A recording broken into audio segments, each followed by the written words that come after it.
And financial empowerment workshops every Saturday at 11 Pine Street, which is free of charge to women who want to participate.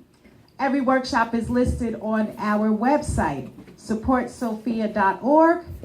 We're also looking for a few good men that want to become part of our Divine Men team. We thought this year we would try something new and we would start getting men to get involved to help eradicate domestic violence. That meeting is March 25th, I believe. Do you have a calendar? I can't keep all these dates in my head. But any information that you need, I'm in the back of the room. You can stop by 11 Pine Street at the Community Services Building. We have all the information for the workshops, everything that we do. Thank you very much. Have a good night. Enjoy the show. Thank you. We have another person. I'm going to bring him up here too. You know, he's sitting back there lounging. Mr. Albert Pelham. Can you come up and say a couple of words, sir? He's in his lounge mode, so I don't know if we could get him to come up. But he is co-chair of the Montclair African American Heritage Foundation and also the NAACP. I wanted him to come here and say something because he is guest speaker tomorrow at the Montclair Public Library, and I believe that is from 2 to 4 p.m. Am I correct with that? So if you're free and available, make sure you go up and check that out as well. 2 to 5. Thank you, from 2 to 5 p.m. So make sure that you go and check that out. The NAACP is doing great things. The Montclair African American Heritage Festival. You know, I always get tongue twisted with that word, and I'm on the committee. But the Montclair African American Heritage Foundation. We're going to do you last. Oh, the who? We're going to do the raffle last. So we're going to make them wait for that money. Because you may could look at some more raffles now. Get those tickets out, walk around. You know, some people may want to throw out some more, hey, raise it up to $100. Without further ado, we're going to get back to our show. And if I'm not mistaken, Mr. Pete, rock, you ready, sir? You going to rock us with another one of them numbers. Ladies and gentlemen, put your hands together again and welcome back to the center stage, Mr. Pete Rock. All right, like I said before, I started out a long time ago from church, like I said, to doo-wop and all that. But where I really started back when I come back from Vietnam, and I got together with a blues group now. So y'all like the blues? All right, so we're going to turn a little thing on the blues, but I got to give you a little intro on this, how this came about. What happened was I used to be down there kicking with a bunch of guys, and we were waiting for our drummer to come in. He came in and he was upset. So what's the matter with you, man? He said, man, I got a squirrel trying to take over my home, and I just don't know what to do. I said, a squirrel? You got to be kidding me. Little bushy animals and all that. But long story short, when he finally started talking to me and telling me, all of a sudden I'm seeing all these people coming over here with these horrendous stories about squirrels. And I said, I can't believe that. So he said, well, look, man, you like to kick around lyrics every now and then. So about 10, 12 years ago, I've been putting this song together. And every now and then I do it. And people have asked for it. So I'm going to try to do it this time with an automatic track. I usually do this with a band, but we're going to do it anyhow. Okay, it's called the Squirrel Blues. All right, okay.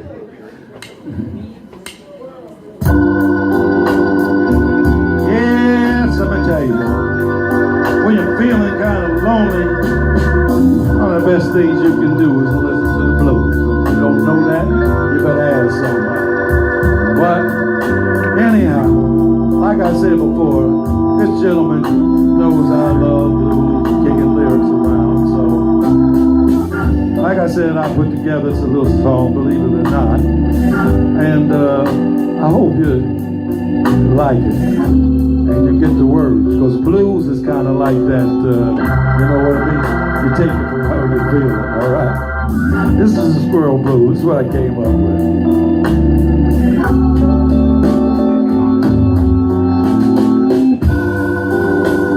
A squirrel trying to take over my home, and I just don't know know what to do. I said I got a squad trying to take over my home, and I just don't know what to do.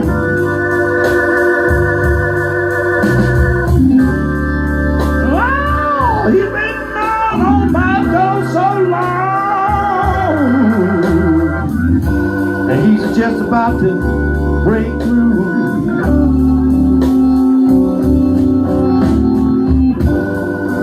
Now he only comes around, Lord have mercy,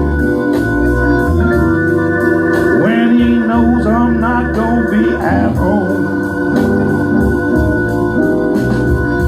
I said he only comes around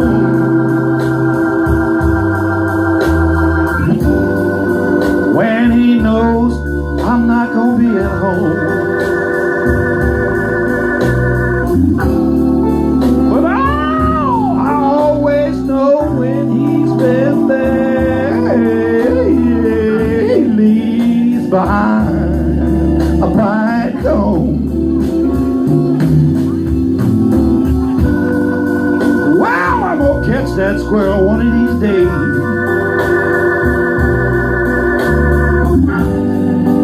And it sure won't be no ifs, ands, or buts.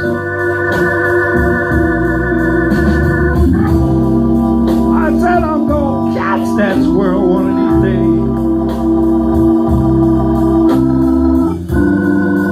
And it sure won't be no ifs, ands, or buts.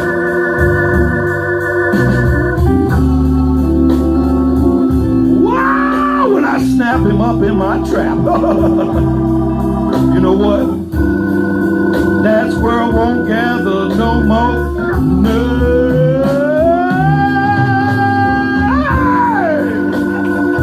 I'm gonna fix that squirrel one of these days.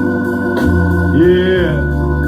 One of these days when he thinks I'm not at home and he's gnawing at my door, I'm gonna sneak out the back, you know. I'm gonna go around in the shed. Go out there where I keep my Jackie Robinson baseball bat, you know. And I'm gonna just sneak up behind that little squirrel. He won't even know it. And brother, I'm gonna run back and take my best way and whip that squirrel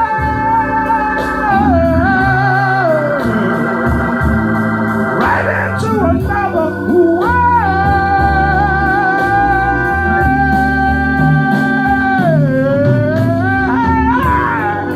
You know, when I catch that squirrel,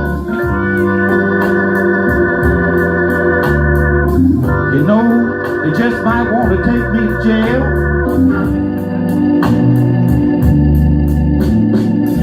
I said when I catch that squirrel,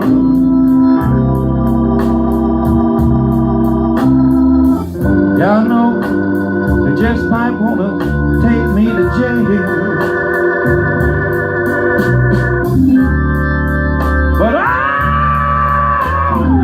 know one thing, yeah, that squirrel won't be shaking his bushy head. Y'all watch out for them squirrels. You got one more? Or is that? Yeah, okay, we're gonna do a little bit, okay? All right, we're gonna stay in this. We're gonna stay in the blues, all right? Y'all got your mojo working? All right. All right.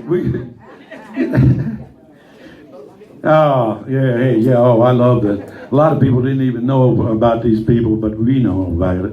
You know, the people like Muddy Waters, Howlin' Wolf. Oh, you see me do my Howlin' Wolf. It was too much, but those people, okay? They know all about that little Walter. These guys laid the foundation, you know what I mean? The real down home blues. Not that stuff they went over there and they chased them away. They went over and they didn't dig it no more in here. Rock and roll jumped in, and so they went overseas, okay? And then the British went over there and they picked it up, brought back here and made big millions. But we ain't worried about that. People have been making millions off us all the time. Ain't that right? Hey, well, I ain't with my kids at the time when we were Black History. They said, Mr. Cook up on his up on his soapbox again.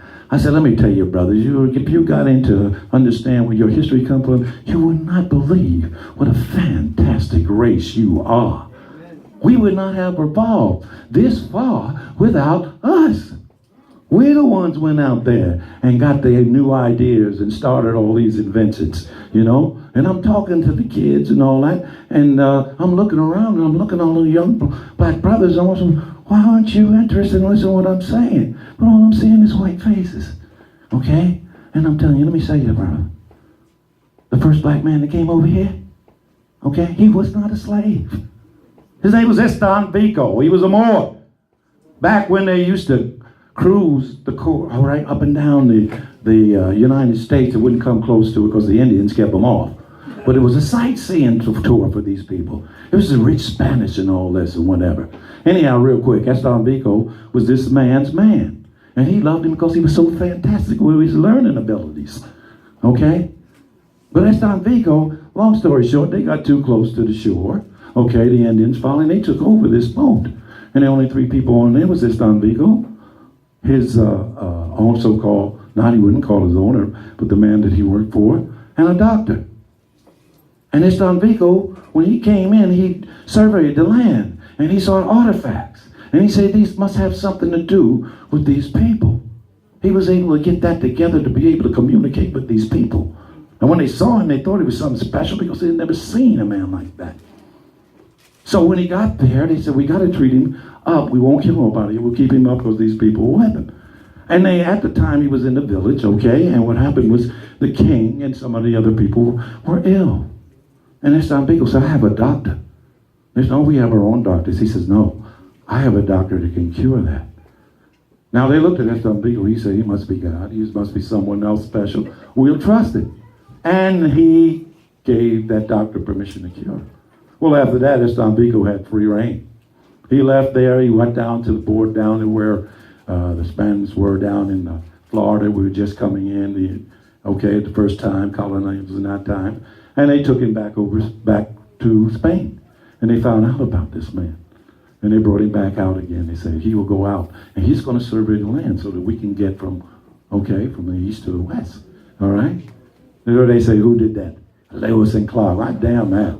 Okay? That man surveyed that land, okay? And when he got there, the only thing happened was when he brought a troop of people over there, Esteban Biko found another artifact. So, using that artifact, okay, he approached another tribe.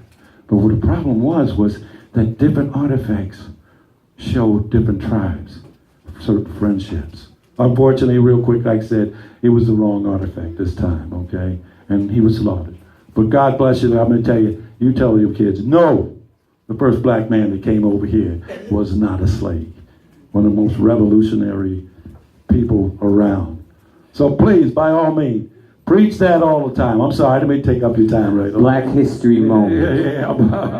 Okay, we're going to do it. I want you to get your mojo working, all right? Yeah. Y'all know how to go, right? All right. Yeah, you hear your mojo. Come on, let me do it. Yeah, get with it.